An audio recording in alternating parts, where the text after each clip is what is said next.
روایت لکھی ہے دیلمی کے حوالے سے، فرمایا کہ ایک انسان کی موت کا وقت جب آتا ہے اور فرشتہ اس کی روح قبض کرنے کے لیے جب آتا ہے اور وہاں یا تو مرنے والا خود یاسین پڑھ رہا ہے یا کوئی وہاں بیٹھا ہوا یاسین پڑھ رہا ہے، تو ملک الموت واپس اللہ کے پاس جاتا ہے اور یہ کہتا ہے کہ اللہ وہاں یاسین کی تلاوت ہو رہی ہے، تو یاسین کے جتنے فرشتے تو نے پیدا کیے ہیں وہ سارے فرشتے اس مرنے والے کے پاس موجود ہیں، میں اس کی روح کیسے قبض کروں؟ اس کی روح کو میں کیسے قبض کروں؟ وہاں تو سارے فرشتے موجود ہیں۔ تو حدیث شریف میں جناب رسول اللہ صلی اللہ علیہ وسلم نے فرمایا کہ اللہ جنت کا داروغہ، جو جنت کے اندر اللہ تعالیٰ نے بنایا ہے سیکیورٹی گارڈ، اس کا نام رضوان ہے۔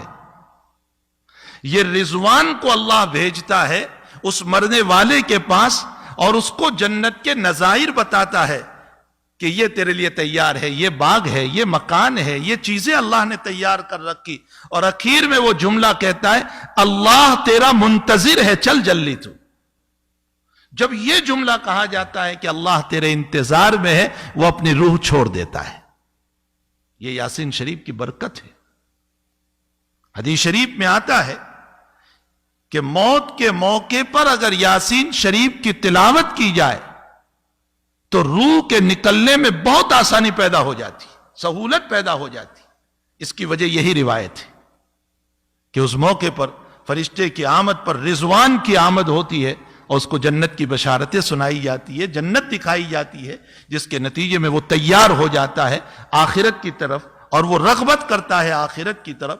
تو سورہ یاسین شریف کتنی اہم سورت ہے۔ روایتوں میں ہے کہ بیماریوں کو دور کرنے کے لیے سورہ یاسین کی تلاوت ہے، اور اگر زیادہ بیماری ہے تو عروس القرآن پڑھو۔ عروس القرآن کا معنی سورہ رحمان، سورہ رحمان پڑھو۔ اور اگر لا علاج بیماری ہو گئی، ڈاکٹر نے منع کر دیا کینسر ہے اچھا نہیں ہوگا، ایڈس ہے اچھا نہیں ہوگا، فلاں بیماری ہے اچھی نہیں ہوگی، یہ وبا چل رہی ہے اور لنگز سارے ڈاؤن ہو چکے ہیں، اب یہ اچھا نہیں ہوگا، تو اللہ کے حبیب نے فرمایا سورہ تغابن پڑھو، اللہ لا علاج مرض کو اچھا کر دے گا۔ کتنی دیر لگتی ہے سورہ تغابن؟ 2 رکوع کی صورت ہے۔ یاسین شریف، سورہ رحمان، سورہ تغابن، ان صورتوں کے اندر اللہ نے کتنے فضائل رکھے۔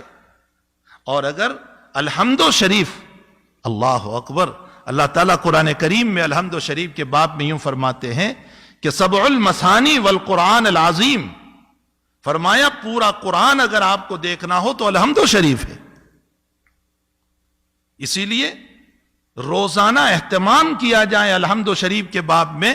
مجدد الفسانی رحمت اللہ علیہ فرماتے ہیں کہ جیسے تیل ہوتا ہے، پیٹرول اور ڈیزل، یوں ڈالو اور بھڑک اٹھتا ہے، فرمایا سورہ فاتحہ وہ ایندھن ہے کہ یوں پڑھو گے اور اللہ تمہیں شفا دے دے گا، بشرطے کہ سچے دل سے پڑھو، یقین ہو اللہ تعالیٰ پر۔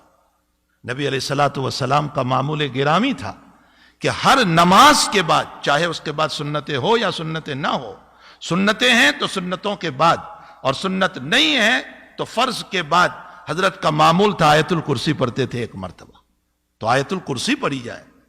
سورہ ناس اور فلق کے باب میں لکھا ہے کہ جو انسان ہر نماز کے بعد سورہ ناس اور فلق کو پڑھے گا، اللہ حاسدین کے حسد سے، جناتوں کے شرارتوں سے، بد اخلاق انسانوں کی شرارتوں سے اللہ اس کی حفاظت کرے گا۔ یہ نہیں کہ شرارت دور ہوگی، شرارت تو ہوتی رہتی ہے، لیکن اللہ شرارتوں کی شرارتوں سے حفاظت کرے گا، اس کو فیک نہیں ہونے دے گا۔ ایک حدیث شریف میں حضور پاک صلی اللہ علیہ وسلم نے فرمایا اگر تمہاری دنیا کے باب میں مسئلہ یہ ہو گیا کہ آمدنی کم ہو گئی، حالات ٹھیک نہیں ہے، ضرورتیں پوری نہیں ہو رہی ہے، آج سارے لوگ کہہ رہے ہیں نا ضرورتیں پوری نہیں ہو رہی ہے، آمدنی کم ہو گئی ہے، دکان ٹھیک نہیں چل رہی ہے، جاب نہیں مل رہا ہے، پریشانیوں میں مبتلا ہو گئے، اللہ کے نبی فرماتے روزانہ سورۃ الواقعہ کی تلاوت کرو۔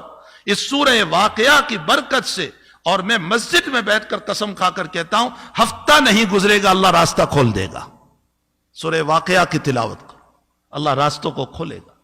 جگہ جگہ جگہ جگہ ہمارے پاس علاج موجود ہے اور ہم صرف چلا رہے ہیں کہ یہ ہو گیا, وہ ہو گیا, فلاں ہو گیا, بیماریاں ہیں, مصائب ہے, حالات ہیں.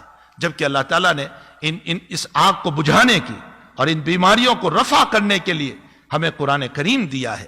ہمیں چاہیے کہ اس عظیم المرتبت قرآن کی روزانہ تلاوت کریں. کم سے کم 1 مرتبہ یاسین شریف روزانہ پڑھنا چاہیے, کم سے کم. اور سورہ کہف کے باب میں ہے, حضور پاک صلی اللہ علیہ وسلم نے فرمایا جو انسان سورہ کہف کی تلاوت کرے گا اللہ دجالی فتنوں سے محفوظ رکھے گا اس کو. اگر دجال آ گیا تو دجالی فتنوں سے محفوظ رکھے گا. چلو آپ کہو گے ہمارے وقت میں دجال کہاں, ارے وہ بڑا دجال نہیں, چھوٹے دجال تو ہیں دنیا میں بہت سارے, جو 3 لوگ ہیں, فتنہ کرتے رہتے ہیں, لوگوں کو جو ہیں پریشان کرتے رہتے ہیں, حالات میں ڈالتے رہتے ہیں. یہ چھوٹے دجال کا معنی کیا ہے؟ فریب دینا, دھوکہ دینا. یہ لوگ آج تو موجود ہیں,